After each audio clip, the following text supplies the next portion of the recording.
કૃષ્ણએ કીધું ભાઈ જવાની ઈચ્છા તો બહુ છે પણ બાપા જવા દે તો થાય ને. કોઈએ કીધું કે આપણે પૂછી લઈએ.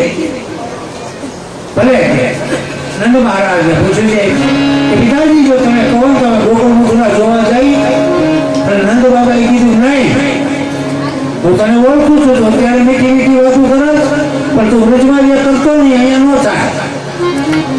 એટલે ભગવાન કે ભાઈ નહીં તોફાન કરીએ, અમે બજારમાં ચૂપચાપ ચાલ્યા આવશું, કઈ નહીં કરીએ. બહુ આકૃતિ કરીએ કે નંદ મહારાજે કીધું ઠીક જાઓ, પણ જો ગોપાલ કાન ખોલીને સાંભળી લે. શું મથુરાની બજારમાં સીધે સીધું જવાનું, ત્યાં ભગવાન વચ્ચે બોલા આડી દિવાલ આવે તો નંદરાજે કીધું રહેવા દે, હું તને ઓળખું છું તો ન જવા દેવા. ઠીક છે નહીં તોફાન કરીએ. અને જો સાંભળે ગોપાલ, જે તું ગોકુળની અંદર પજવણી કરે છે એ જો અહીં પજવણી કરીશ ને તો આ મથુરા છે,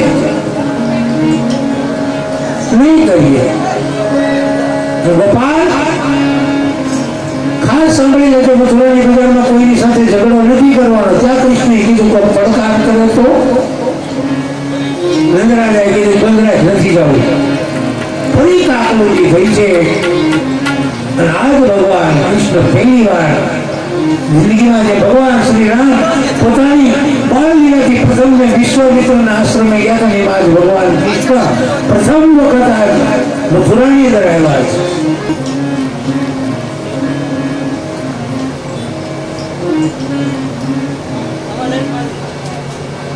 ધીમે ધીમે ભગવાન આગળ ચાલ્યા.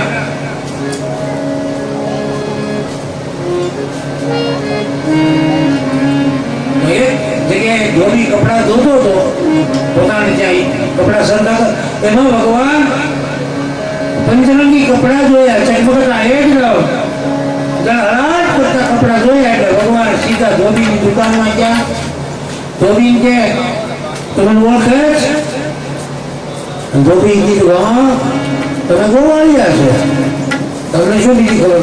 ભગવાને કીધું કે આ કપડા રહ્યા ને એ મારા મામાના છે, આ કપડા મારા મામાના છે, એને થોડા ટૂંકા કરી અમને બનાવી દે, અમને શોખ છે આ કપડા પર. ધોબી કે તમારા બાપ દાદાએ કોઈ આવા કપડા પહેર્યા છે એની કિંમતી? ધોબીને કીધું તું ભાગ જવા દે, અમારા માપના કપડા બનાવી દે. ધોબી રામાયણનો બોલાચાલી થઈ છે અને ભગવાનને ક્રોધ આવ્યો અને ધોબીને એક મુષ્ટિકાનો પ્રહાર કર્યો અને ધોબી માર્યો. ધોબીને મારવાના કારણ એ હતું કે આગલા જન્મની અંદર ભગવાન રામ અને સીતાને સાથે નહોતા રહેવા દીધા. સીતાજીને અપશબ્દ બોલ્યા એનો બદલો ભગવાને કૃષ્ણ અવતારમાં લીધો. તમને મને મારું કર્મ તમારું કર્મ છોડશે નહીં, એ જવાબ આપવો જ પડશે. પધારો પધારો સંતો, સ્વાગત છે. આવો પધારો. નિલેશભાઈ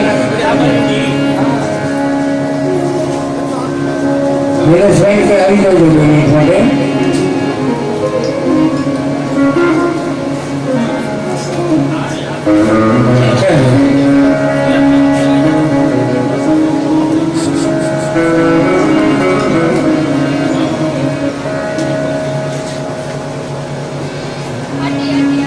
બને ત્યાં સુધી કોઈના ઘર સળગાવવા નહીં. ત્યાંથી ભગવાન આગળ ચાલ્યા છે. કંસની દુકાનમાંથી લૂંટેલા કપડા દરજીની દુકાનમાં ગયા. દરજીએ આમ જ્યાં ભગવાનનું રૂપ જોયું સમજી ગયો કે આની હારે કઈ બહુ માથા કોઈ પૂછું ધોબીને માર્યો આપણને મારી નાખશે, આની હારે લપ ન કરાય. અને દરજીએ એટલું તો વિવેક કર્યો, પધારો પધારો મારા નાથ પધારો, તમે અમારા ભાણિયા ભાઈ કેવા, તમે મહેમાન કેવો, બોલો શું કરું? એટલે ભગવાને કીધું દરજી આ મારા મામાના કપડા છે ને અમારા મામાના ટૂંકા કરી અને અમારા બધાના બીજો ભગવાન કૃષ્ણ કઈ એકલા ખાતું નથી, એકલા પીધું નથી, કે એકલા કે માર્યા નથી. તો ભગવાન દરજી સમજી ગયો છે કંસના કપડામાંથી બધા ગોવાળિયાના અને ભગવાનના કપડા બનાવ્યા અને જગમગતા એક તો ભગવાનનું રૂપ હતું એમાં આવા સરસ મજાના વાઘા પહેર્યા અને વાઘા પહેરી આપણે સંત શ્રી રામશેરદાસ બાબુ પધાર્યા છે તો એમને ફુલહારથી અને સાદરથી સન્માન કરશે આપણે ભાઈ રામચંદ્ર ભગવાન હનુમાનજી મહારાજ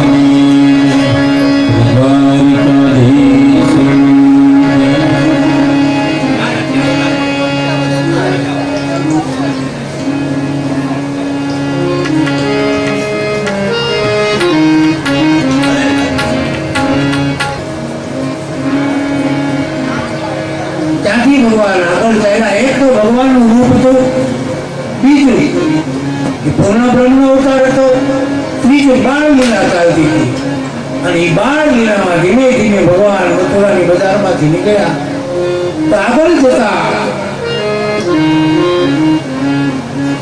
કોઈએ યુવતી ઊભી છે, એના અંગ ઢળાઈ ગયા છે અને હાથમાં ચંદનની વાટકી લઈને ઊભી છે અને ભગવાન કૃષ્ણને જ્યાં જોયા જોતા જ કૃષ્ણના રૂપની ઉપર વારી ગઈ. રૂપની ઉપર વારી ગઈ અને ભગવાને જેમ કીધું કે તારા હાથમાં શું છે? બોલે ચંદન. એટલે ભગવાને કીધું કે ચંદન મારા લલાટે ઘસ્યા જ. પણ ભગવાનનું રૂપ જોતા જે કન્યા હતી કંઈ બોલી ન શકી અને કીધું કે આ ચંદન કંસ માટેનું છે, લાવ તમારા કપાળ તમારા લલાટમાં ચંદન આપું. અને જ્યાં ભગવાનના કપાળમાં લલાટમાં ચંદન લગાવ્યું અને ભગવાને તેમના બંને જે પગ હતા એ પોતાના પગથી દબાવી દાઢી પકડી શેર આંચકો માર્યો ત્યાં 16 કલાએ કન્યા સુંદર થઈ ગઈ છે. બધા આંગ સીધા થયા અને ભગવાને જોતા જોતા કીધું કે અત્યારે જે કહે છે ને અત્યારે હું નહીં આવું, પણ તારું ઘર ક્યાં છે એ મને બતાવ. પેલી કન્યાએ કીધું મારું નામ શૈલેન્દ્રી છે અને અહીંના લોકો મને કુબજા કહે છે, મારા અંગ વાંકા છે. ભગવાને કીધું તું ક્યાં રહે છે? કુબજા એ સરસ જવાબ આપ્યો, ભગવાન ગોવિંદ સામે જે મકાન દેખાય નહીં મકાન મારું છે, પણ કેવું છે મકાન? આવો મારા છોડરા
ભગવાનની સામે આવ્યો અને ભગવાનની જાય રૂપ અને ભગવાનની સામે દ્રષ્ટિ કરી એકદમ શાંત થયો છે. ભગવાનની ઉપર વિશ્વાસ કરતો બોલ્યા બીજું કર્યું છે. ધીમે ધીમે ભગવાન આગળ ચાલ્યા છે. તો બેન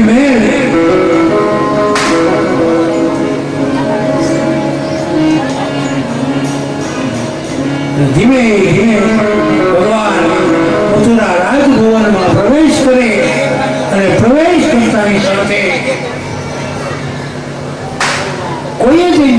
બોલ્યા પીર નામો જે આપણો મન હતા એને પણ ભગવાને માર્યા છે. અને આગળ જતા કંસનો જે ધનુષ્ય હતો ત્યાં જે ભગવાને કંસના ધનુષ્યને ભાંગ્યું. ધનુષ ભાંગવાના સમાચાર સાંભળતા કંસને ગભરાટ વધી ગયો. આટલું વજન વાળું આ ધનુષ અને આ કૃષ્ણએ ભાંગી નાખ્યું અને ભીખ આવી ભગવાન. અને જોજો ભીખ તો દરેક માણસને હોય જ જીવનમાં.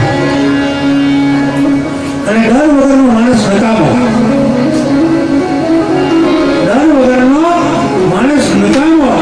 પણ ડર વગરનો કેવો ડર? જેને સત્યનો ડર હોય એને સત્યનો ડર રાખવો પડે. અસત્યનો નહીં, સત્યનો ડર હોય. કારણ કે કંસને ખબર પડી કે સત્ય સામે આવી ગયું એટલે ડર લાગ્યો હૃદયમાં.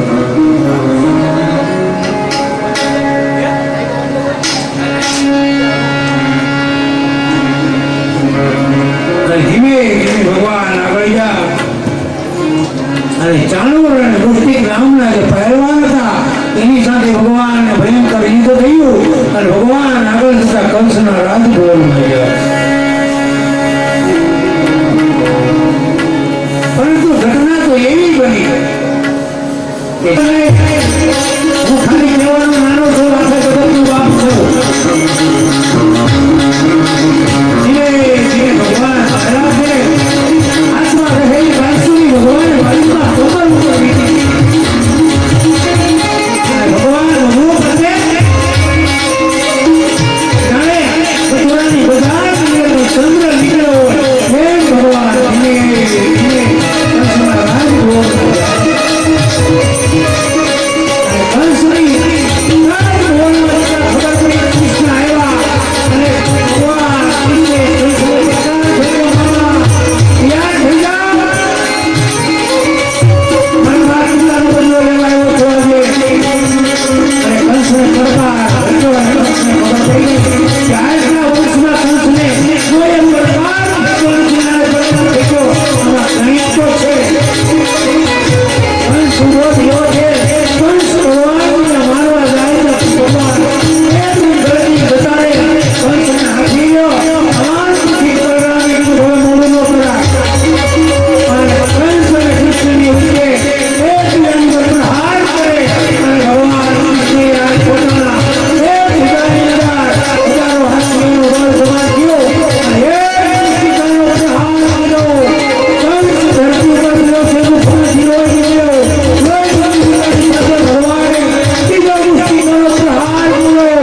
કંસ પર ચડવા લાગ્યો. ભગવાન એની હાથીનો પ્રહાર કર્યો. ભગવાને કંસને જમવો કર્યો છે. અને કંસે ભગવાન કૃષ્ણની સામે જોઈ કીધું ધન્ય છે મારી ભગવાન, ધન્ય છે દેવકીના લાલા, અને ધન્ય છે મને મારવામાં. બળ કૃષ્ણ તમને ભગવાન.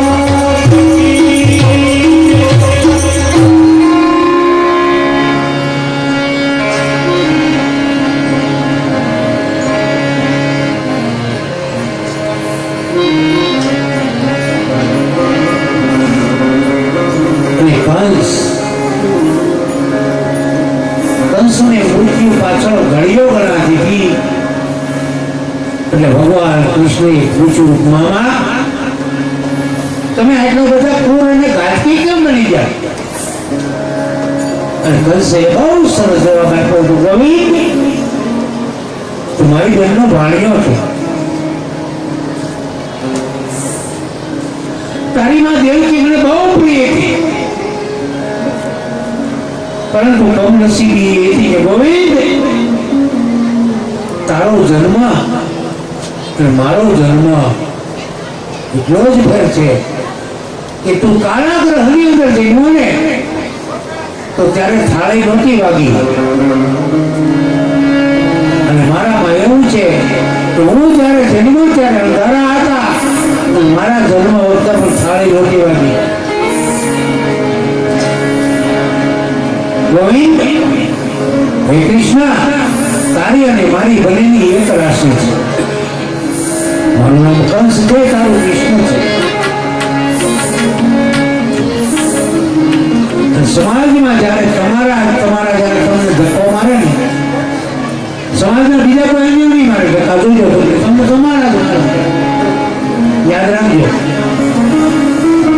તમને તમારા જ મારશે, અન્ય કોઈ નહીં મારે. ત્યારે કંસે કીધું ગોવિંદ જ્યારે તારો જન્મ થયો ને તો તું જેલમાં હતો અને મારો જન્મ મહેલમાં થયો, પણ એ મહેલ એ સમયે મારા માટે જેલ હતી. કેમ?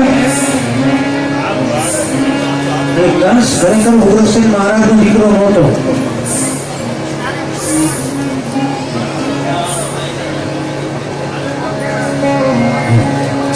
કંસ ઉગ્રસેન મહારાજનો દીકરો નથી. કદાચ આ તમે કઈ નહીં સાંભળ્યું સંભળાવી દો. કંસની માતાનું નામ પવનરેખા હતું અને પિતાનું નામ ધ્રુવીલ હતું. કદાચ ભાગ્યજા કથા સાંભળવા મળી છે. એક સમયે ઉગ્રસેન મહારાજ અને એના પત્ની પવનરેખા જળ ક્રીડા કરવા માટે જાય તો બાજુના જ નગરમાં રહેતો ધ્રુવીલ નામનો એક રાજા પોતાના રૂપ બદલાવવામાં માહિર હતો. જ્યારથી પવનરેખાને ધ્રુવીલે જોઈ તો પવનરેખા એટલા સ્વરૂપવાન હતા તેના રૂપની તુલના ન થઈ શકે. અને બરોબર એ સમયે જળ ક્રીડા માટે ગયેલા એ ધ્રુવીલ અને પવનરેખા અને એના પતિ જળ ક્રીડા કરતા હતા ને કોઈ આવી કીધું મહારાજ મથુરાની અંદર આપણે બોલાવે છે. અને ઉગ્રસેન મહારાજ પવનરેખાને કીધું હું જાઉં છું મથુરાની અંદર અને તમે થોડી વાર અહીંયા રહેતા હું પણ આવું છું. આ બધી દ્રશ્ય ધ્રુવીલ જોતો હતો અને જેવા ઉગ્રસેન મહારાજ ગયા કે ધ્રુવીલ ઉગ્રસેન મહારાજનું રૂપ લઈને આવે અને પવનરેખાની સાથે ક્રીડા કરી જતો રહ્યો. ઉગ્રસેન મહારાજને ખબર પડી તો ઉગ્રસેન મહારાજે કીધું આ બાળક જન્મે ને ત્યારે અંધારા હોવા જોઈએ. કૃષ્ણ તું જયારે જન્મ ત્યારે તારે ત્યાં પણ થાળી નથી વાગી ને તો મારે ત્યાં પણ થાળી નથી વાગી. અને મારા જે આપણા ઘરના જ સભ્યો હતા ને એને મારી માતાને ભૂતકાળી હતી. મારી માતા તો નિર્દોષ હતી અને એનો બદલો લેવા માટે આજે હું બધાનો વેરી બન્યો છું. કંસને ભગવાને મુક્તિ આપી છે અને આગળની કથા હવે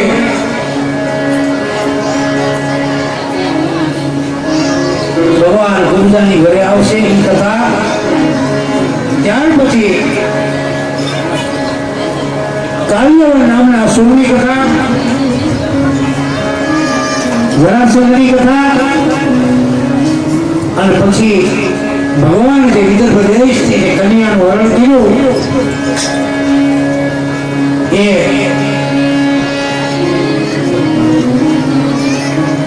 વૃક્ષની હરણ એની કથા. તો 5 મિનિટ માટે હું કથાને વિરામ આપું છું અને કથાને વિરામ આપ્યા બાદ ફરી આ બધી કથા શરૂ થશે. 5 મિનિટ માટે હું કથાને વિરામ આપું છું. અસ્તુ. જય શ્રી રામ.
મથુરાની અંદર સન્નાટો છવાઈ ગયો.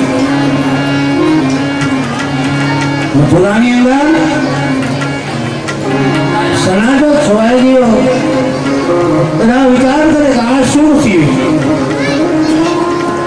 કોઈથી નહીં મરનારો કંસ બાળકથી મરી ગયો. અને જો મથુરાની અંદર ચર્ચાઓ થવા લાગી.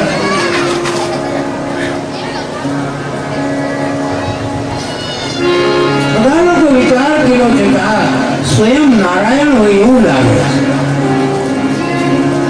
ભગવાન કૃષ્ણના ખૂબ વખાણ થવા લાગ્યા.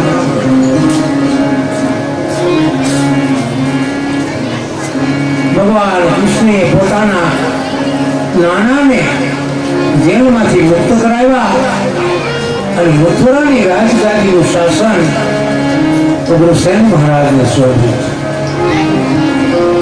અને ભગવાન કૃષ્ણે કોઈ પણ જગ્યાએ પોતાના માટે કંઈ કર્યું હોય એટલું નથી. ભગવાને જો માખણ કર્યું તો ગોવાળિયાને ખવડાવ્યું, કપડા લૂંટ્યા તો સાથે હતા એને આપી દીધા, કંસને માર્યો તો રાજ્ય એના પિતાને સોંપી દીધું. ભગવાન કૃષ્ણ ક્યાંય પણ પોતાના સ્વાર્થ માટે ભગવાને કઈ કર્યું ઇતિહાસ નથી રહ્યો. હસ્તિનાપુરની અંદર પાંડવોની જો જીત થઈ હોય તો ભગવાનની કૃપાથી. તો હસ્તિનાપુર પણ ભગવાને પાંડવોને સોંપી દીધું.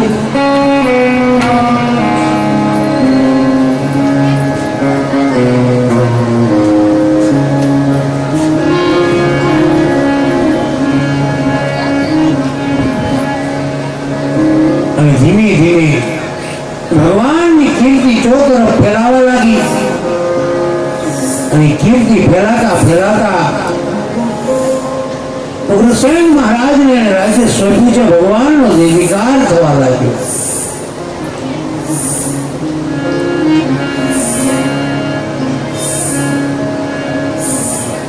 અને ભગવાનની 11 વર્ષની ઉંમર થઈ. માતા પિતાએ નક્કી કર્યું કે ભગવાનને વિદ્યા અભ્યાસ માટે મોકલવા જોઈએ. તો ભગવાનને વિદ્યા થોડી ભણવી પડે. આખા જગતને વિદ્યાનું દાન દેનારા ભગવાન કૃષ્ણને સાંદીપની ઋષિના આશ્રમમાં અભ્યાસ અર્થે મોકલ્યા. ભગવાન શ્રી કૃષ્ણ અને બલરામજીના ગુરુ સાંદીપની ઋષિ હતા. સાંદીપની ઋષિના આશ્રમમાં ગયા છે. વિદ્યાભ્યાસ માટે ગયા. થોડા જ સમયમાં ભગવાને તમામ પ્રકારની વિદ્યા પોતાના ગુરુના મુખેથી શીખ્યા. જગતમાં ભગવાને બતાવી દીધું કે તમારા ગુરુ છે ને શ્રેષ્ઠ છે. એટલે ભગવાનને થોડું ભણવા જવું પડે. પણ તમને મને ભગવાને બતાવી દીધું કે જગતમાં ગુરુ શરણે જવું જોઈએ. તમારી મારી માથે ગુરુ હોવા જોઈએ. ગુરુ વિના હોય ઉભરા કહેવાય. આપણે ગુરુ ન હોય અને કોઈને જો સવારમાં સામાન રહ્યો તો એને સુકન થાય, યાદ રાખજો. ગુરુ વગર જીવન નકામું છે. સાંદીપની ઋષિના આશ્રમમાં ભગવાને વિદ્યાભ્યાસ કર્યો છે. સાંદીપની ઋષિના આશ્રમની અંદર ભગવાન તો રહ્યા, પણ એકની ભગવાને ગુરુની સેવા કરી છે. ગુરુ પત્નીને પોતાના દીકરા જેટલો પ્રેમ ભગવાન ઉપર આવ્યો. એટલે એ તો ગુરુ પત્ની હતા. અને કદાચ તમે સાંદીપની ઋષિના આશ્રમમાં હું જઈ આવ્યો છું, કદાચ તમે ગયા હોય તો ઉજ્જૈનથી 35 કિલોમીટર દૂર સાંદીપની ઋષિનો આશ્રમ જ્યાં ભગવાન કૃષ્ણ અને બલરામ અને સુદામા અભ્યાસ થઈ ગયા.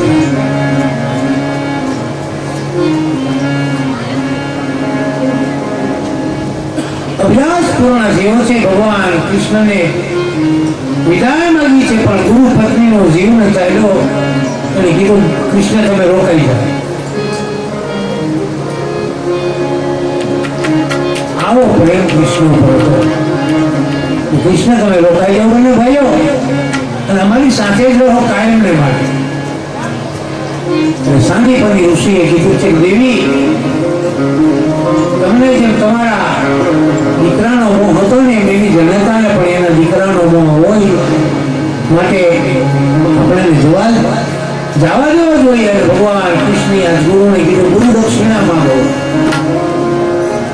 કારણ કે હું તમારા આશ્રમની અંદર અભ્યાસ કર્યો છે તો બન્યો છો મારે કંઈ ને કંઈ ગુરુ દક્ષિણા આપવી જોઈએ.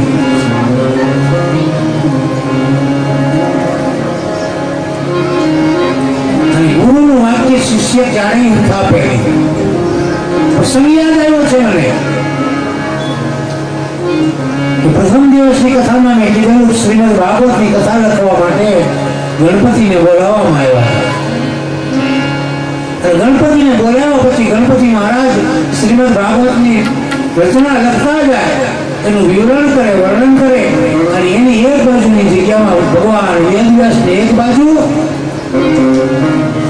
ભગવાન વેદવ્યાસના શિષ્ય જયમુનિ એ પણ સાથે લખે. શ્રીમદ ભાગવતની કથા લખાતી હતી,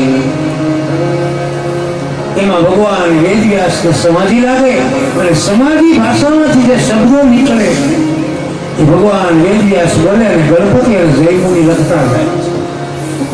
એમાં એક સમયે સમાધિ ભાષામાંથી શબ્દ નીકળ્યો, ડાયો માણસ, સજ્જન માણસ યા વિદ્વાન માણસ, એમણે પોતાની કુળવધુ ત્યારે દીકરાની વહુ, પોતાની કુળવધુ, પોતાની ભોજાઈ અને પિતરાય ભત્રીજીની સાથે બિનજરૂરી સમય ન વિતાવવો જોઈએ. ખાસ સાંભળજો, ડાયો માણસ, સજ્જન માણસ હોય, વિદ્વાન માણસ હોય, એમણે પોતાની કુળવધુ, પ્રપોત્રી અને પોતાની ભુજાઈની સાથે બિનજરૂરી સમય ન વિતાવવો જોઈએ. કામ પૂર્ણ થાય એટલે નીકળી જવું જોઈએ. આવો શબ્દ વેદવ્યાસના મુખમાંથી નીકળ્યો એટલે ગણપતિ દાદાએ લખી નાખ્યું.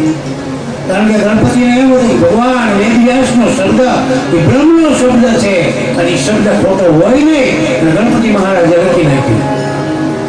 પણ એની બાજુમાં બેઠેલા વેદવ્યાસના પરમ શિષ્ય એવા જયમુનિએ કીધું, ગુરુદેવ આ શબ્દ હું નહીં લખું,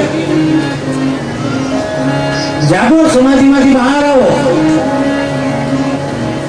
વેદવ્યાસ ભગવાને કીધું, જયમુનિ સમાધિમાંથી નીકળેલા શબ્દો છે, તમે લખી લો.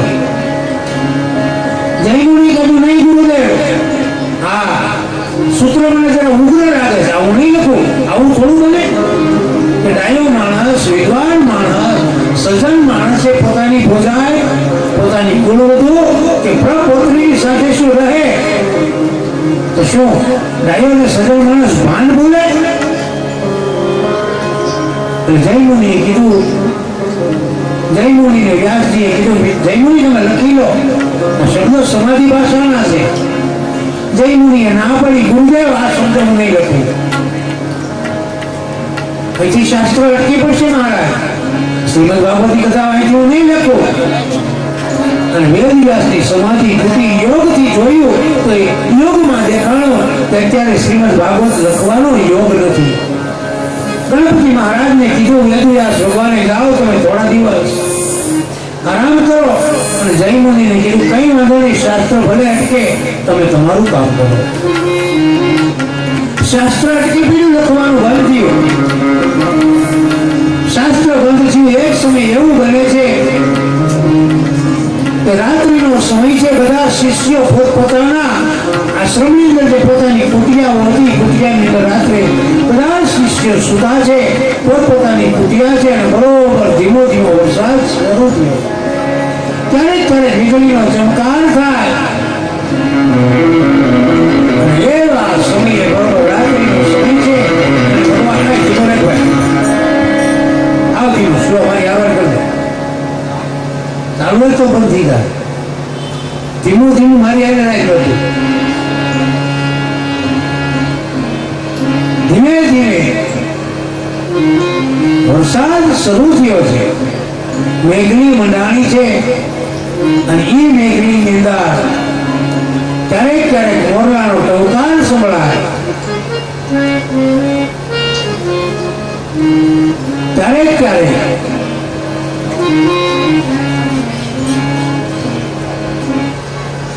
મેઘ ગર્જના સંભળાય, મોરલાનો ટહુકાર સંભળાય છે. બધા જ આશ્રમવાસીઓ સૂઈ ગયા છે, એકદમ નીરો શાંતિ છે. અને બરોબર એવા જ સમયે જે કુટિયાની અંદર જૈમુનિ સૂતા હતા ને એનું બારણું કોઈ ખખડાયું. બારણું ખખડાયું અને બારણું ખખડાવતાની સાથે જૈમુનિએ જે બારણું ખોલ્યું તો એની નજરમાં કોઈ એક યુવાન 16 થી 17 વર્ષની કન્યા ઊભી છે.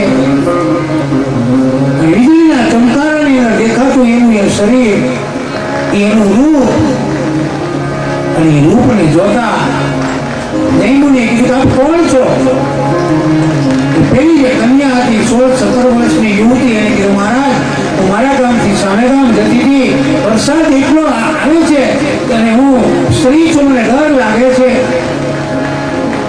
કે મારે સામે ગામ કેમ જવું, અને મને એક રાત પૂરતો તમારા આશ્રમની અંદર મને મુકામ આપો. જૈમુનિએ કીધું નહીં, આ તો આશ્રમ છે, અહીંયા સ્ત્રીઓને ન રોકાવાય. પેલી સ્ત્રીએ કીધું મહારાજ ગમે તે કરો, કંઈ પણ કરો, પણ મને આશ્રમમાં એક રાત રોકાવા દો. અને જૈમુનિને લાગ્યું વરસાદ વરસે છે, સ્ત્રી એકલી છે, જે કુટિયા ખાલી પડી ગઈ ને કીધું તમે ત્યાં જઈને સુઈ જાઓ. પણ યાદ રાખે સવારમાં અમારા ગુરુ જાગે પહેલા તમે નીકળી જજો બ્રહ્મ મુહૂર્તમાં. બિચારા અમારા ગુરુ અમને વઢે ભલે બાબુ. એની કન્યા એ કુટિયાની અંદર સૂતી છે.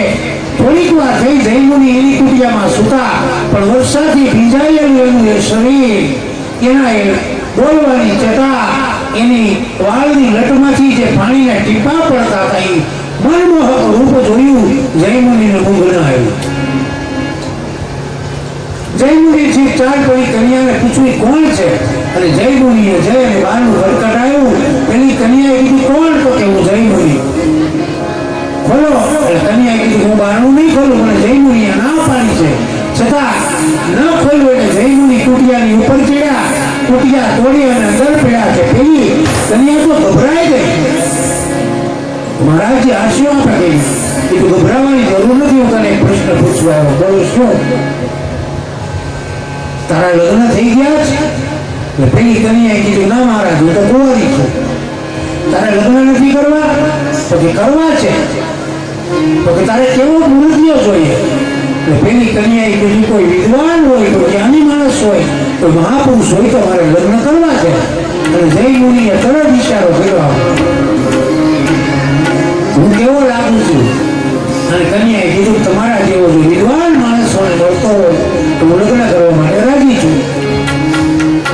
અને જૈમુનિએ કીધું સરસ. ત્યાં જ પેલી કન્યાએ કીધું અમારા કુટુંબમાં થોડાક રિવાજ વિચિત્ર પ્રકારના છે. બોલે શું? તો કે અમારા કુટુંબમાં એવો રિવાજ છે જે વરાજો મને ભણવા આવે એ વરાજાએ 4 પગે ઘોડો બનવાનું અને એની ઉપર એની પીઠ ઉપર કન્યાને બેસાડવાની અને પછી 4 ફેરા મારવાના.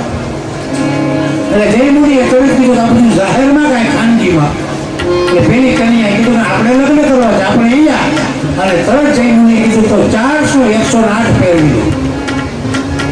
જૈમુનિએ સંતોષ થયો છે. જૈમુનિ 4 પગે ઘોડો થયા અને પેલી જે કન્યા હતી એની પીઠ ઉપર સવાર થઈ.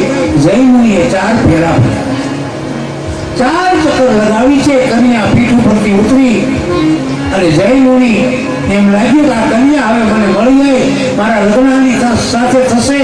આ વિચાર કરતા અને જૈમુનિએ પેલી કન્યાનો હાથ પકડવા માટે હાથ લાંબો કર્યો કે વીજળીનો ચમકાર થયો અને વીજળીની જગ્યામાં એ કન્યાની જગ્યાએ મહર્ષિ ભગવાન વેદવ્યાસ ઉભા સફેદ વસ્ત્રથી સજ્જ. અને જૈમુનિને જોતા પોતાના વેદવ્યાસ ભગવાનને જોતા એટલી શરમ થઈ, પગમાં પડી ગયા. ભગવાન વેદવ્યાસે કીધું કે પેલું સૂત્ર લખવું છે તો કે આ મહારાજ એની સવારથી શરૂ કરી ગુરુ દક્ષિણામાં પોતાના દીકરાને માંગ્યો છે અને ગુરુએ એનો દીકરો ભગવાન કૃષ્ણએ સમુદ્ર પાસેથી લાવી અને ગુરુ પત્નીને એનો દીકરો સોંપ્યો છે.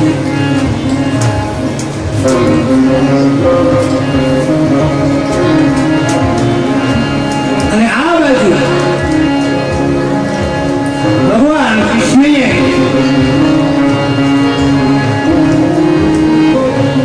કંસને માર્યા પછી કંસની બે પત્નીઓ જે હતી એ બંને વિધવા બની છે, ગંગા સ્વરૂપ બની છે. બંને દીકરીઓ જરાસંધ પોતાના પિતાના ઘરે ગઈ છે અને બંને દીકરીઓને કાળા વસ્ત્રોમાં જોઈ અને જરાસંધે પૂછ્યું, બેટા આવા વસ્ત્રો કેમ પહેર્યા છે તમે? બંને દીકરીઓએ કીધું, પિતાજી અમારા ભાણે કૃષ્ણ તેમણે તમારા જમાઈને માર્યા છે. અમને વિધવા સ્વરૂપ બનાવી દીધી, ગંગા સ્વરૂપ બનાવી દીધી છે. જરાસંધને ક્રોધ આવ્યો, સૈન્ય પોતાનું તૈયાર કર્યું અને સૈન્યને લઈ મથુરાની ઉપર આક્રમણ કર્યું છે. મથુરાની ઉપર આક્રમણ કર્યું છે.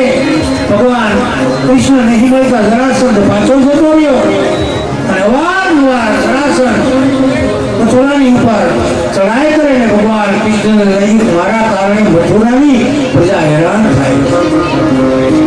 માતા પિતા વાસુદેવ અને દેવકી નંદ યશોદાને લઈ ભગવાન મથુરા છોડીને નીકળ્યા છે.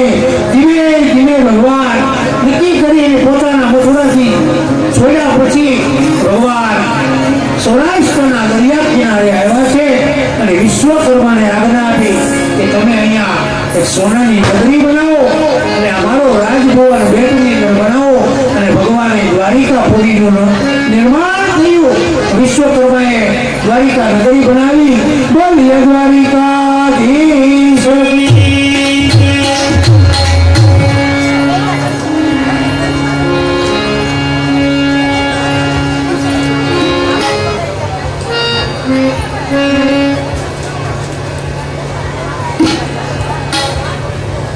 ભગવાનની દ્વારિકા નગરીનું નિર્માણ થયું છે અને દ્વારિકાના ભગવાન રાજા બન્યા.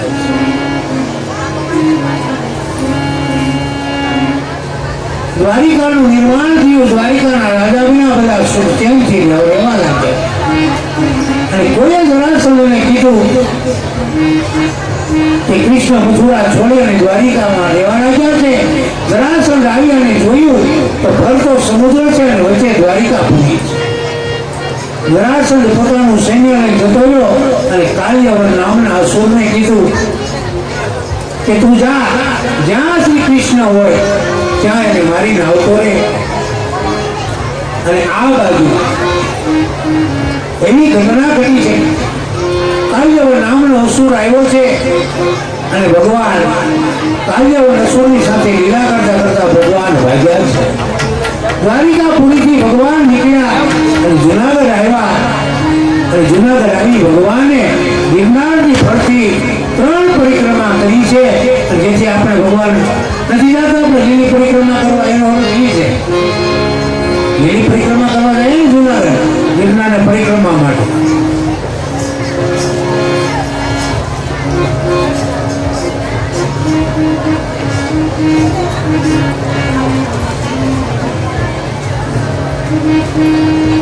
ભગવાન આગળ દોડે, કાલ્યવન પાછળ છે. ભગવાન ક્યારેક દેખાય, ક્યારેક અદ્રશ્ય થઈ જાય, ક્યારેક છુપાઈ જાય.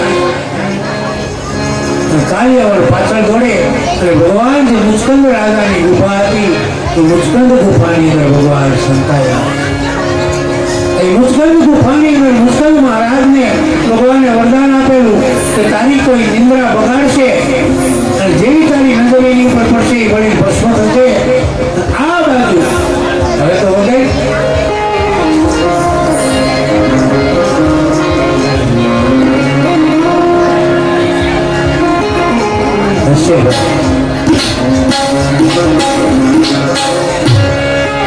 મુસ્કંદ મહારાજ મુસ્કંદ એ ગુફાની અંદર સુતા છે. ભગવાને વિચાર કર્યો કે કાલ્યવન નામના અસુરને મુસ્કંદની દ્રષ્ટિ પડશે એટલે મરી જશે. ભગવાન કૃષ્ણએ જે મુસ્કંદ મહારાજ સુતા હતા ને એની ઉપર પોતાનું પિતાંબર મોઢાડી દીધું, હળવે કરીને પાછળ ઉભા રહી. અને કાલ્યવન નામના અસુરે જોયું કે ભગવાનના ગુફાની અંદર ગયા છે અને ભગવાન ગુફામાં જે મુસ્કંદ મહારાજ સુતા હતા એની પાછળ બેસી ગયા. આ બાજુ કાલ્યવન નામના અસુરે આવી અને જ્યાં પેલું ભગવાન ઓઢાડેલું પિતાંબર આમ ખેંચ્યું, ઊંઘમાં ખરેલ પડી. મુસ્કંદ ગુફાની અંદર મુસ્કંદ રાજાની આંખો ખુલી તો સામે કાલ્યવન નામનો અસુર હતો, દ્રષ્ટિ પડતાની સાથે કાલ્યવનને ભગવાને જમાડ્યો.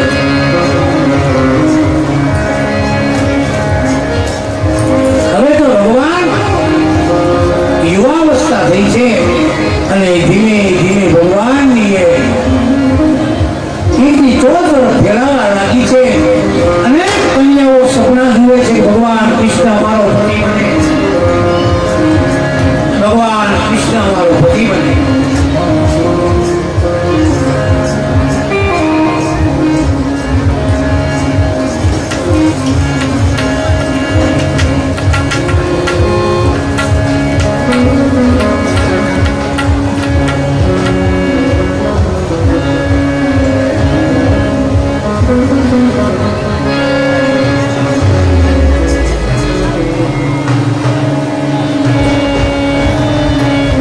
ધીમે ધીમે ભગવાનની કીર્તિ ફેલાવા લાગી છે. અનેક રાજાઓની કન્યાઓ જેથી સપના જોવે કે અમારું વ્યવસાય કૃષ્ણની સાથે થાય, કૃષ્ણ અમારો સ્વામી બને. અને ધીમે ધીમે ભગવાનની કીર્તિ વિદર્ભ દેશમાં ગઈ. ધીમે ધીમે ભગવાનની કીર્તિ ફેલાતા ફેલાતા વિદર્ભ દેશની અંદર ગઈ છે.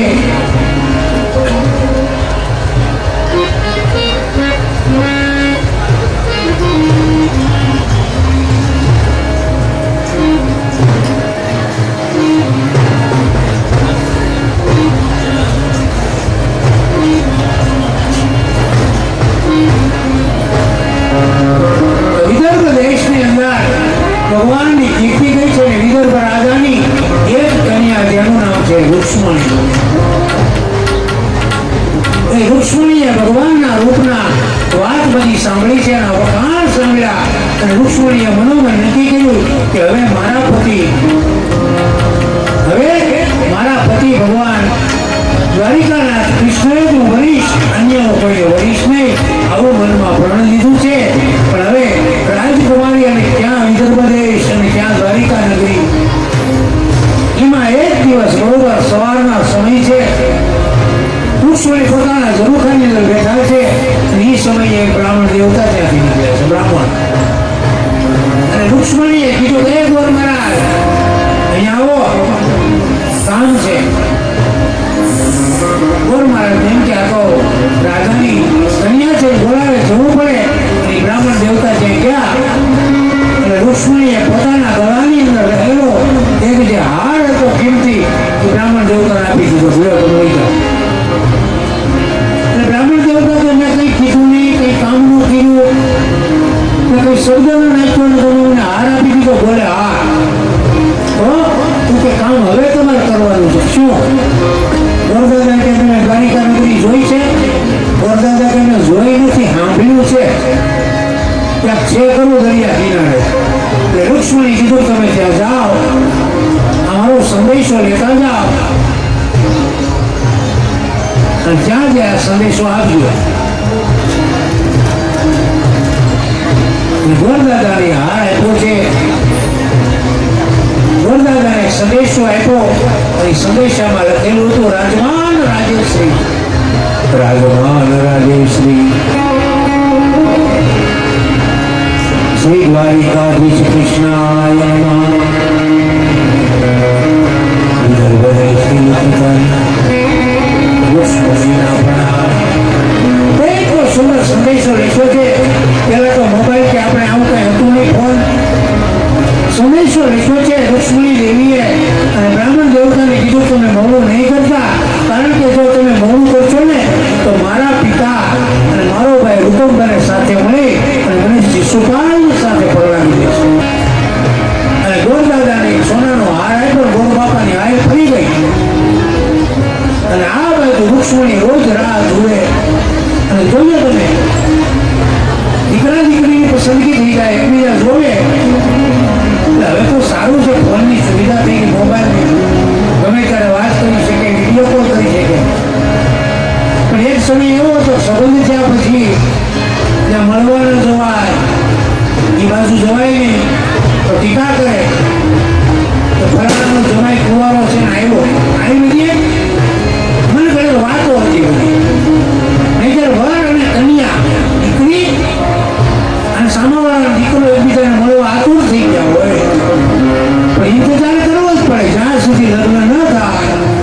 સુધી આ બધું સહન કરવું પડે. અને મને અનુભવ છે એટલે કહું, તમારા અનુભવ છે નિલેશભાઈ? પૂછી લો. કારણ કે હવે મારા યજમાન છે, હું એનો ગુરુનો ભાગવત ગુરુ છું, આચાર્ય છું. મને અનુભવ છે. જવા ન દેતા તો સારું મેળામાં જઈને મળી જાવ છો. ભલે અહીંયા ના પાડે, जो मजा है इंतजार में वो मिलने में नहीं, जो मजा है इंतजार में वो मिलने में नहीं. જે આપણે રાહ જોતા હોય એવી જે કઈ મજા હોય ને છૂટી હોય, હમણાં આવશે, કલાકમાં આવશે, અડધી કલાકમાં આવી જાય ને પૂરું.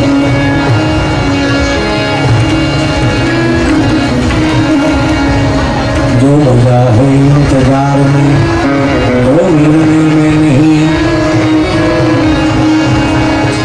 इंतजार के वृक्षोनी देवीने અને ગોળ મહારાજ ધીમે ધીમે ચાલતા ચાલતા દ્વારિકા નગરીની અંદર આવ્યા છે.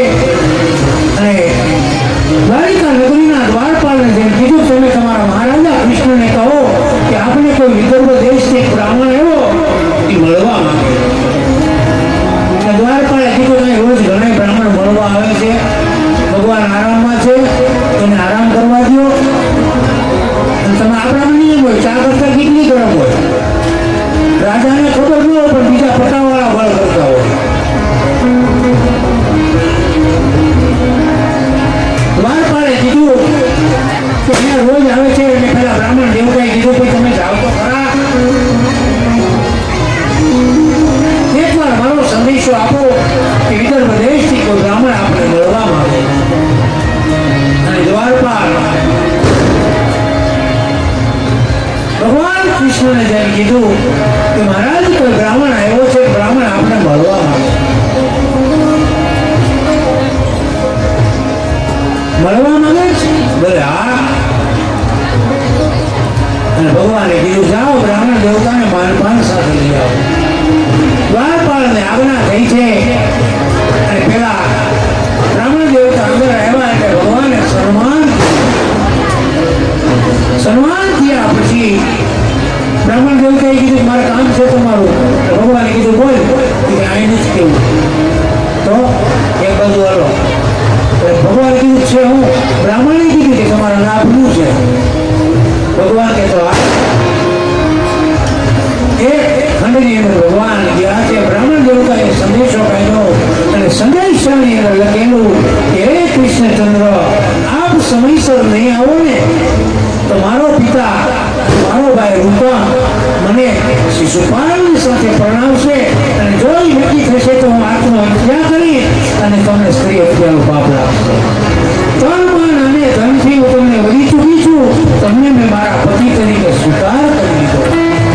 ભગવાન કૃષ્ણ બધાને શું કરવું? તો કઈ વાંધો નહીં.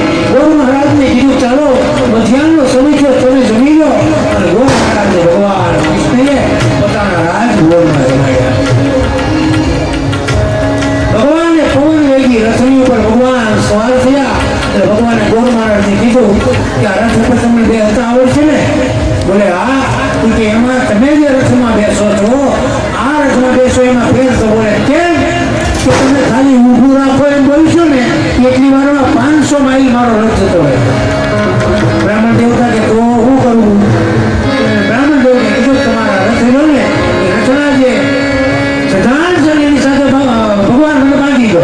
અને ભગવાન કૃષ્ણએ પોતાની કમરે જે ટૂંક હતો એને પિતાંબર જે હતો ખંભે બેસી કાઢી ગોર મહારાજને રથના ચઢાણની સાથે બાંધ્યા છે. અને ભગવાન જેમ અશ્વની સામે જોઈ તો અશ્વ એટલી